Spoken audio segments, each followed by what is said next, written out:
Alright everyone, welcome back to another video. Something a little bit different because today I'm going to be driving the slowest classic car to ever feature on the F1 game, the Lotus 72D. This car is 51 years old and it doesn't even have an engine cover. Surely those electrics are going to get damaged in the rain. Let's see how fast this car is around the Templar's speed.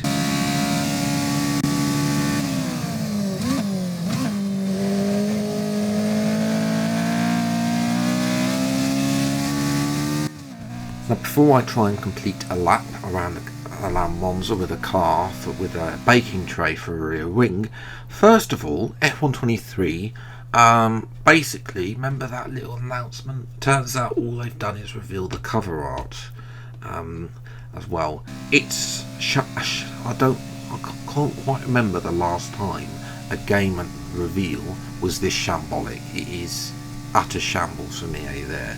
But anyway, enough about that. I'll have to wait till Wednesday to find out when the next reveal will be.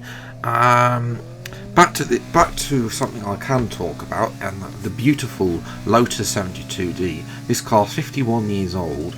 I mean, I'll show you a rear wing shot in a moment. But basically, it's got a big baking tray for a rear wing. You know, aerodynamics really want it. You look at the mirrors; they're circular. It's got a circular, it's got a circular steering wheel and a manual gear shift. And I love how the fact that Codemasters themselves, when they modelled this car, they didn't just fob it off. They actually did a proper job. It actually inputted the animation of the driver making the gear shifts there, which I actually quite like. As well, it's got one of those old-fashioned rev counters. I'll go in cockpit mode in just a moment, but I want to see what this lap is like as well, because you know we've done a 1 minute 8, which is not great because last year's pole lap was a 1 minute 20, and we're only in the start of the the final sector, down to Parabolica. So say it's only got 5 gears, so you know the same as my car, my road car. Although this is still faster than my terrible road car that I unfortunately have to drive. But yes, if you work it out, you can probably max out 170. That's about it. As well, this is what it looks like in cockpit mode as well. And I don't think there's, correct me if I'm wrong, I don't think there's even a speedometer. You know, I don't know what the two dials are, but they're definitely not speed. Obviously, I love the old-fashioned rev counter. Smack bang in the middle there. Nobody telling, no speedometer though, which I found very strange. I don't know if that's accurate or not, but as I say, I love that animation. Look at that gear stick down to the right. I'm just going to change up there. It's a slight animation, but. Practice is all wrapped up as we move into qualifying here at the Autodromo di Monza for the Italian Grand Prix. Any moment now, the teams will be heading out onto the track. I actually forgot that in these older F1 games they used to commentate in qualifying as well. Nowadays we just get some music placed on top. Our qualifying lap wasn't that great. I made a mistake at that corner, put in the gravel, which is down there, and then at the Lesbos one I got on the curbing, which, you know, just slowed my time down. So unfortunately, well, it's last place anyway. We are the only one in the 72D because I've got all the classes as well. So I think the 1998 McLaren misses out because I think there's 21 classic cars and only 20 slots as well. Correct me if I'm wrong about that as well, but all that is left is to go to the Grand Prix. It's time for the race day's Italian Grand Prix. With top speeds reaching 215 miles per hour, only a few places can challenge Monza's crown as the fastest circuit in F1. Hard braking zones going into the 3 chicanes make up the majority of the 11 corners on this 3.6 mile circuit. And just in case the slipstream wasn't enough, 2 DRS zones will help encourage some closer action. Okay, here we go. I know what you can do. Don't let me down. Thanks, Jeff. Crofty not realising this is a classic car race there. Talking about DRS and top speeds there. They should really have done a proper classic car one. But anyway, 5 red lights then to the Italian Grand Prix from last place on the grid and 6th in our class car, and away we go. And it's an okay start. Are we actually going to make a better start than somebody? We've overtaken somebody off the line. This is a miracle. This doesn't happen very much for me. Can we dart down the inside of a couple of cars into turn 1? Yes, we can. A bit of tyre bang with the Ferrari there. The locals won't be happy about that, but we'll just carry on anyway.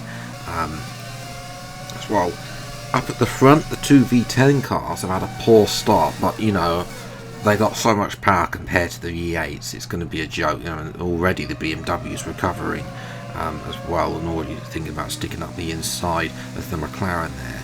As well as we've got our fellow Lotus Tremblay. I think that's Patrick Tombey's regen in the Lotus. I don't think he ever drove for Lotus. Give me a correction. Patrick Tombey, I think, is an old F1 driver, by the way, for those you don't know, from the 1970s and 80s. We've got the, well, let's just say, there's the 2004 Ferrari. How many times are we going to get lapped by this monster of a car? This was faster in this game in a straight line than the current F1 car, the 2019 F1 car on game. Obviously they changed the engine performance the year after in 2021, if I remember rightly, as Tremblay has gone past Parabolica, and now the Ferrari wants another go as well. 76 Ferrari, hence why it's got branding, because Niki Lauda, I think 76 McLaren, only a few handful of cars have got branding and car numbers because of the licensing issues. Well, this car doesn't. Well, so the Ferrari once again has another go at Parabolica, but we have a bit of understeer and he yields the position out of Parabolica. Now it's just a matter of time we can hold it a straight line. We've got rich mix enabled. We're only 150 mile an hour. And F1, modern day F1 cars will be going a lot faster than this, especially their DRS as well. But the McLaren there defends. It's not a Ferrari, excuse me, it's the McLaren. They're very similar liveries back then. Defends, and I think he's in the gravel. He is in the gravel. The Ferrari wants to come back as well. Well, it isn't. It's actually the McLaren from 76, James Hunt's McLaren, and he decided he didn't want to yield there, a bit like Max Verstappen in the sprint, and he just ran out of room, as the Ferrari now has been Niki Lauda's Ferrari from 76, championship winning Ferrari, is now past us, and tried to think about it that Sky, but unable to make the position back down to P19 or P5 in class. Now it's taken 4 laps, and there's the 2004 Ferrari, and it's gonna, yeah, there's just no competition. But I mean, you know, that car is 32 years in the future. You know, a lot. You can see how development of Formula 1. Will we have another 32 years of development from that car? You know, when we look back another 32 years in 2004 and 2036, yeah, they all go past, except that McLaren, who decided he wanted to hold back a little bit. I mean, we are a mobile chicane compared to for them, really, as well. But this lap car has given me an idea, because the Ferrari ahead is slowing down for the lap cars, and I'm thinking Verstappen 2015 Monaco Grand Prix vibes. You know, catching napping. You see, he moves over, he slows over. Thank you very much. We're back up to P18, P4 in class. I mean, the Ferrari's going to get us anyway on the straight, as does the 2006 Renault. Well, he is going to come back at us though. Well, we are going to have the inside for Parabolica. You can't actually take a lot of your front wing off on these early cars anyway, as well, because there isn't a front wing. Jump to lap 7. Lap cars have been getting in the way, which is why Tremblay is 15 seconds up the road at this moment in time. We have had a horrible Ascari, and now that's compromised us down to Parabolica, and the Ferrari is going to come back now. But we're going to again the inside line into Parabolica side by side, and again a little bit of understeer there makes us retain P18, P4 in class as the 2003 BMW has packed up.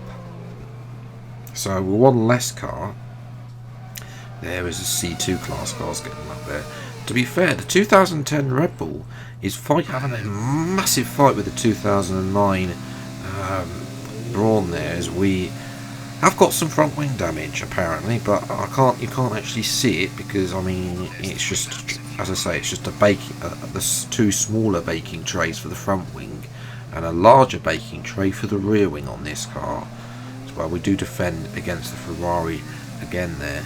That leads us to lap 11, which is actually this is actually the final lap, because we've been lapped twice now by the Ferrari. It's a run down to Parabolica. We can use all the rich mix because it doesn't matter because we're 2 laps down. But down the inside of Parabolica, will the Ferrari give us space? Yes, we can. Can we get the better exit? Understeer pulls through, and the Williams comes and laps us through Parabolica. And I think up to the line, we're not going to be last, ladies and gentlemen, because across the line we come P4 in class. P8. I don't think I've ever been happy to finish P18 in a race before. But there you go. That is been driving the slowest classic car on the F1 game. I mean, the two Williams there in the Class 2. I don't know what happened to the two McLarens, a couple of McLarens and Ferrari there. You know, they had a terrible time of it. Well, the 3 McLarens, I should say, not Ferrari, excuse me, but I mean those 3 McLarens should be doing a little bit better as well. But yes, that is going to be it for today's video. If you have enjoyed, leave a like, subscribe to the channel, and you see plenty more F1 classic content as when they come out. The classic showcase is on its way. It might be after F1 23, depending launches, depending on how I get round to that. So yes, make sure you hit that subscribe button to see also other F1 gaming content. Until the next video then, I'll see you next time. Take care, thanks so much for watching, enjoy your day, and goodbye.